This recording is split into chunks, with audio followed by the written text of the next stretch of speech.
EC తెలిపారు. బీహార్ రాష్ట్రంలో 22 ఏళ్ల తర్వాత ఓట్ల ప్రక్షాళన జరిగిందని ఈసీ జ్ఞానేష్ కుమార్ తెలిపారు. బీహార్ అసెంబ్లీ గడువు నవంబర్ 22తో ముగియనుంది. మరోవైపు తెలంగాణలోని జూబ్లీహిల్స్ నియోజకవర్గానికి బైపోల్ నవంబర్ 11న నిర్వహించనున్నట్లు ఈసీ ప్రకటించింది.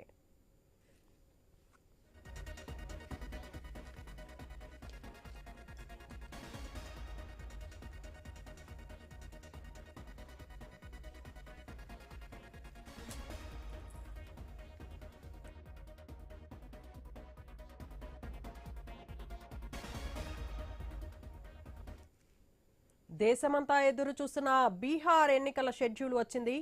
సిఈసి జ్ఞానేష్ కుమార్ ఎన్నికల షెడ్యూళ్లను ప్రకటించారు. బీహార్ ఎన్నికలు 2 దశల్లో నిర్వహించనున్నారు. నవంబర్ 6, 11 తేదీలలో ఎన్నికలు జరగనున్నాయి. ఫలితాలు నవంబర్ 14న వెల్లడిస్తారు. మొదటి దశ ఎన్నికకు ఈ నెల 10న నోటిఫికేషన్ విడుదల చేయనున్నట్లు ఈసీ తెలిపారు. బీహార్ రాష్ట్రంలో 22 ఏళ్ల తర్వాత ఓట్ల ప్రక్షాళన జరిగిందని ఈసీ జ్ఞానేష్ కుమార్ తెలిపారు. బీహార్ అసెంబ్లీ గడువు నవంబర్ 22తో ముగియనుంది. మరోవైపు తెలంగాణలోని జూబ్లీహిల్స్ నియోజకవర్గానికి బైపోల్ నవంబర్ 11న నిర్వహించనున్నట్లు ఈసీ ప్రకటించింది.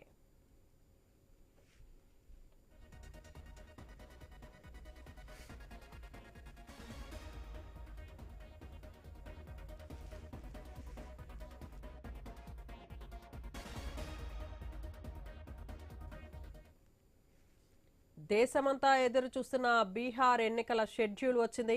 ఈసీసీ జ్ఞానేష్ కుమార్ ఎన్నికల షెడ్యూల్ను ప్రకటించారు. బీహార్ ఎన్నికలు 2 దశల్లో నిర్వహించనున్నారు. నవంబర్ 6, 11 తేదీలలో ఎన్నికలు జరగనున్నాయి. ఫలితాలు నవంబర్ 14న వెల్లడిస్తారు. మొదటి దశ ఎన్నికలకు ఈ నెల 10న నోటిఫికేషన్ విడుదల చేయనున్నట్లు ఈసీ తెలిపారు. బీహార్ రాష్ట్రంలో 22 ఏళ్ల తర్వాత ఓట్ల ప్రక్షాళన జరిగిందని ఈసీ జ్ఞానేష్ కుమార్ తెలిపారు. బీహార్ అసెంబ్లీ గడువు నవంబర్ 22తో ముగియనుంది. మరోవైపు తెలంగాణలోని జూబ్లీహిల్స్ నియోజకవర్గానికి బైపోల్ నవంబర్ 11న నిర్వహించనున్నట్లు ఈసీ ప్రకటించింది. దీంతో హైదరాబాద్లో ఎన్నికల కోడ్ అమల్లోకి వచ్చింది.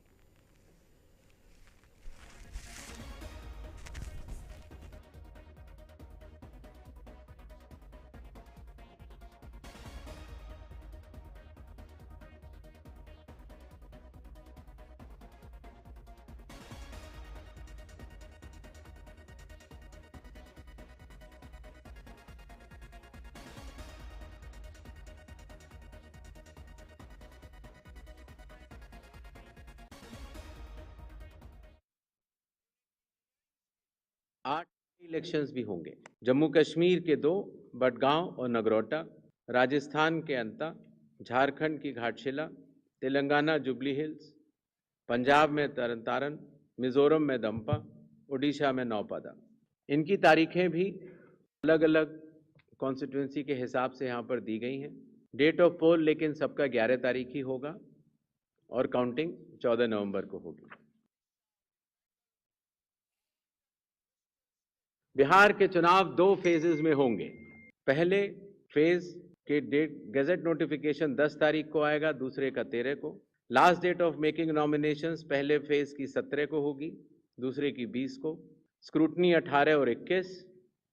विड्रॉल की आखिरी तारीख 20 अक्टूबर और 23 अक्टूबर। और date of poll 6 November Thursday और दूसरा 11 नवंबर ट्यूसडे। काउंटिंग 14 नवंबर को होगी और पूरी चुनावी प्रक्रिया 16 नवंबर तक समाप्त कर ली जाएगी।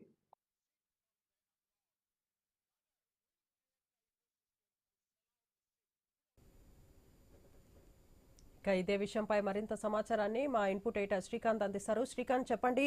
బీహార్ ఎలక్షన్లకు నోటిఫికేషన్ వచ్చింది. అలాగే తెలంగాణలోని జూబ్లీహిల్స్ బైపోల్స్ కూడా నోటిఫికేషన్ విడుదలైంది. దీనిపై మీ దగ్గర ఉన్న అప్డేట్స్ ఏంటి?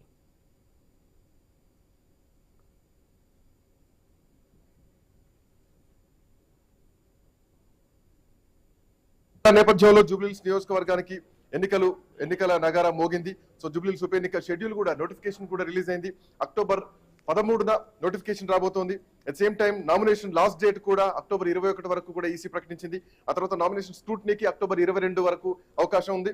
ఆ తర్వాత నామినేషన్ విత్డ్రాల్ కోసం లాస్ట్ డేట్ అక్టోబర్ 24. ఇక ఆ తర్వాత చివరిగా పోలింగ్ నవంబర్ 11 రోజు జరగబోతోంది. 2 రోజుల వ్యవధి తర్వాత నవంబర్ 14న జూబ్లీహిల్స్ ఉప ఎన్నికల్లో ఎవరు గెలవబోతున్నారన్నది తేలబోతోంది. నవంబర్ 14న కౌంటింగ్ జరగబోతుంది. సో 11వ తేదీ వరకు 11వ తేదీ రోజు పోలింగ్ జరగబోతోంది. ఆ తర్వాత 14న ఈ ఎన్నికలకు సంబంధించినటువంటి కౌంటింగ్ జరగబోతోంది. సో ఇట్లాంటి నేపథ్యంలో ఇటు జూబ్లీ హిల్స్ తో పాటు ఇంకా కొన్ని రాష్ట్రాలకు కూడా అసెంబ్లీలో ఉప ఎన్నిక జరగబోతోంది. దాంట్లో జమ్మూ కాశ్మీర్ లో ఉన్నటువంటి బుద్గాం తో పాటు నగ్రోటా నియోజకవర్గాన్ని జరగబోతోంది. ఆ తర్వాత రాజస్థాన్ లో ఉన్నటువంటి ఆంటా, జార్ఖండ్ లో ఉన్నటువంటి ఘట్సీలా, అది ఎస్టీ కాన్స్టిట్యున్సీ. ఆ తర్వాత తెలంగాణలో ఉన్నటువంటి జూబ్లీ హిల్స్ నియోజకవర్గం, తెలంగాణలో ఇప్పుడు హైదరాబాద్ లో క్రియాశీలకంగా మారింది. కాంగ్రెస్ పార్టీకి ఖచ్చితంగా గెలవాల్సినటువంటి సీట్, ఎందుకంటే హైదరాబాద్ లో ఒక్క స్థానం కూడా రాలేదు. కంటోన్మెంట్ ఉప ఎన్నిక తర్వాత హైదరాబాద్ లో సీట్లు అసలు లేవు కాంగ్రెస్ పార్టీకి. సో ఇది ఖచ్చితంగా గెలవాల్సినటువంటి అవసరం ఉంది. అధికారంలో కాంగ్రెస్ పార్టీ ఉంది. ఇక తర్వాత పంజాబ్ లో ఉన్నటువంటి తర్న్ తరన్, మిజోరాంలోని డంపా తో పాటు ఒడిశాలో ఉన్నటువంటి నువాపాడ ఉన్నాయి. సో ఈ 7 రాష్ట్రాల్లో కూడా ఉప ఎన్నికలు జరగబోతున్నాయి. తెలంగాణ బీహార్ తో పాటు నవంబర్ 11న పోలింగ్ ఉండబోతోంది అన్ని రాష్ట్రాల్లో. నవంబర్ 14న ఎన్నికలకు సంబంధించినటువంటి కౌంటింగ్ ప్రక్రియ జరగబోతోంది. సో ఏదేమైనా కానీ ఇప్పుడు ఉన్నటువంటి 10 రోజుల ముందు, నామినేషన్ల 10 రోజుల ముందు వరకు కూడా కొత్తగా బీహార్లో ఎవరైతే ఓటు హక్కు రాలేదని భావిస్తున్నారో వాళ్ళు కూడా అప్లై చేసుకోవడానికి ఈసీ ఒక వెసులుబాటు కల్పించింది. వాళ్ళకు ఒక అవకాశం కూడా ఇచ్చింది. మొత్తానికి 243 స్థానాలకు బీహార్లో ఎన్నికలు జరగబోతున్నాయి. దాంట్లో తెలంగాణలో ప్రథమంగా జూబ్లీహిల్స్ ఉప ఎన్నిక జరగబోతుంది. అయితే ఇప్పటికే మాగంటి గోపీనాథ్ భార్య మాగంటి సునీతను బీఆర్ఎస్ పార్టీ అనౌన్స్ చేసింది. సో ఇక వాళ్ళు ప్రచారంలో ముందు నుంచి దూసుకెళ్తున్నారు. జూబ్లీహిల్స్ సెగ్మెంట్ లో ఉన్నటువంటి అన్ని ప్రాంతాల్లో, అన్ని ఏరియాల్లో కవర్ చేస్తూ తెలంగాణలో బీఆర్ఎస్ పార్టీ అధికారం కోల్పోయిన తర్వాత ఇక్కడ ఖచ్చితంగా అంటే ప్రభుత్వం మీద ఉన్నటువంటి వ్యతిరేకను ప్రజల్లోకి చూపించడానికి, తెలంగాణ మొత్తం చూపించడానికి జూబ్లీహిల్స్ ని వీళ్ళు ఒక కొలమానంగా చూస్తున్నారు. ఇది ఒక పైలట్ ట్రైలర్ లాగా చూస్తున్నారు. సో ఖచ్చితంగా ఇందులో గెలిచి చూపిస్తాం, ప్రభుత్వం మీద ఉన్నటువంటి వ్యతిరేకత ఏంటో చూపిస్తాం. దాంట్లో భాగంగానే హైడ్రాలో కూలుతున్నటువంటి ఇండ్ల విషయం కానీ, నిన్న ఇవాళ పెరిగినటువంటి బస్ ఛార్జీల విషయాన్ని కూడా ప్రధానంగా బీఆర్ఎస్ పార్టీ టార్గెట్ చేస్తూ ముందుకైతే వెళ్తోంది. ఇచ్చేటువంటి 6 గ్యారెంటీలు కానీ, లేదంటే కామారెడ్డి డిక్లరేషన్ కానీ, చేవెల డిక్లరేషన్ కానీ, రైతు డిక్లరేషన్ కానీ, ఇట్లా ప్రజలకు ఇచ్చినటువంటి హామీలు మొత్తం కూడా ఇది గ్యారెంటీ బాకీ కార్డ్ అంటూ కూడా తెలంగాణ ప్రజలకు ఉన్నటువంటి బాకీ ఏమేమి ఉందో ప్రభుత్వం అవన్నీ కూడా బాకీ కార్డు అని పెడుతూ తెలంగాణ మొత్తం కూడా ప్రచారాలు చేస్తున్నారు. దీంట్లో భాగంగా కాంగ్రెస్ పార్టీ కూడా ఈ రోజే వరంగల్లో నాయన్ రాజేందర్ రెడ్డి ఒక ధోకా కార్డు అంటూ కూడా విడుదల చేయడం జరిగింది. అంటే గతంలో బీఆర్ఎస్ ఇచ్చినటువంటి హామీలు ఏంటి, చేసినటువంటి మోసం ఏంటి అని ఇట్లా వారైతే కార్డుల రూపంలో నడుస్తుంది. బట్ ప్రజలు ఎట్లాంటి నిర్ణయం తీసుకుంటారు అన్నది మాత్రం చూడాల్సినటువంటి అవసరం ఉంది. సో ఓవరాల్ గా జూబ్లీ హిల్స్ ఉప ఎన్నిక మొత్తం కూడా ఇక్కడ 3 పార్టీల మధ్య ఉండబోతోంది. అటు బీజేపీ ఖచ్చితంగా ఇందులో ఓటు శాతం పెంచుకోవాల్సినటువంటి అవసరం ఉంది. ఈవెన్ ఈ రోజు కూడా పైడి రాకేష్ రెడ్డితో మనం కలిసి మాట్లాడినటువంటి సందర్భంలో కూడా ఖచ్చితంగా గెలుస్తా ఉన్నటువంటి ధీమా వ్యక్తం చేసినా ఇప్పటివరకు భారతీయ జనతా పార్టీ అభ్యర్థి ఇంకా కన్ఫర్మ్ చేయలేదు. అభ్యర్థి వేటలోనే ఉన్నారు. మరోవైపు కాంగ్రెస్ పార్టీ అటు 3 పేర్లను పరిశీలిస్తోంది. సో బొంతు రామ్మోహన్, అంజన్ కుమార్ తో పాటు నవీన్ కుమార్ యాదవ్ ఈ పేర్లను పరిశీలిస్తోంది. అయితే ఇందులో నవీన్ కుమార్ కొంత పని చేసుకుంటున్నారు, ఆయనే అభ్యర్థి అన్నటువంటి ధీమాలో ఉన్నారు.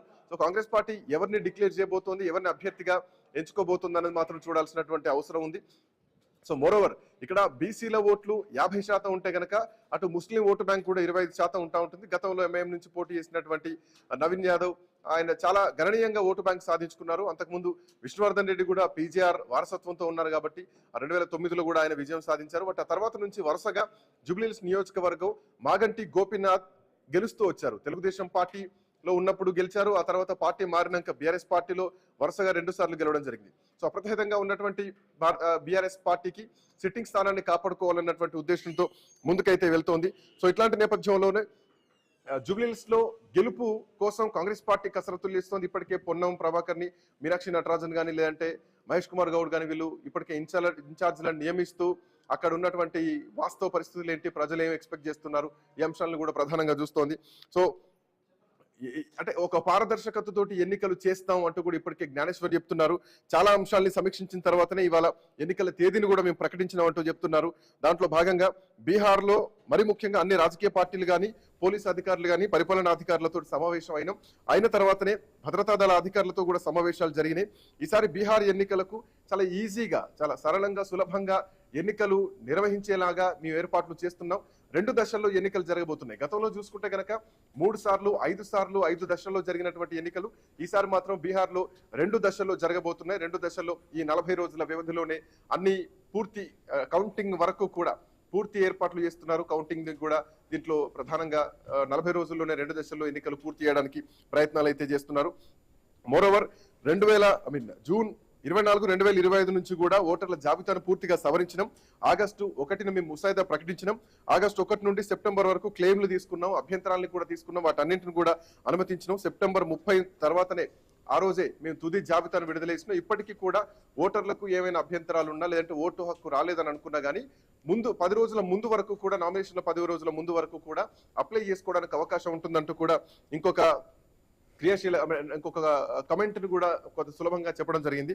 సో దీంట్లో మరి ముఖ్యంగా 2 అంశాలను ప్రధానంగా చెప్పడం జరిగింది. గణేష్ కుమార్ మాట్లాడుతూ, ప్రధానంగా ఎన్నికల సంఘం ఒక రాజ్యాంగబద్ధమైనటువంటి సంస్థ, మేము ట్రాన్స్పరెంట్ గా పారదర్శకంగా ఎన్నికలు చేస్తాం.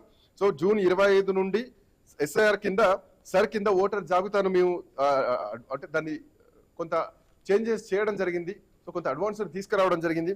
ఆ తర్వాత అన్ని చేసిన తర్వాతనే ఆగస్టు 1వ తారీఖు నాడు ముసాయిదా ప్రకటించినామంటూ కూడా చెప్పడం జరిగింది. ఇది అన్ని రాజకీయ పార్టీలకు కూడా మేము పంపించాం. సో ట్రాన్స్పరెంట్ గా జరుగుతుంది. కాంగ్రెస్ పార్టీ కానీ, లేదంటే అటు తేజస్వి యాదవ్ గాని చేస్తున్నటువంటి కామెంట్స్, అటు ఓటు చోరీ జరిగింది బీహార్ లో, దాదాపు 60 లక్షల ఓట్లను తీసేశారంటూ చేసినటువంటి కామెంట్స్ తర్వాత దానికి సంబంధించి ఈ రోజు మేము పారదర్శకంగా పనిచేస్తున్నాం అంటూ కూడా ఓటర్లకు ఏ అభ్యంతరాలు ఉన్నా ఖచ్చితంగా మీరు సంప్రదించవచ్చు, మీరు మళ్ళీ ఓటు హక్కు రాకపోయినా కానీ అప్లై చేసుకోవడానికి అవకాశం ఉందంటూ కూడా ఒక వెసులుబాటును కల్పించారు.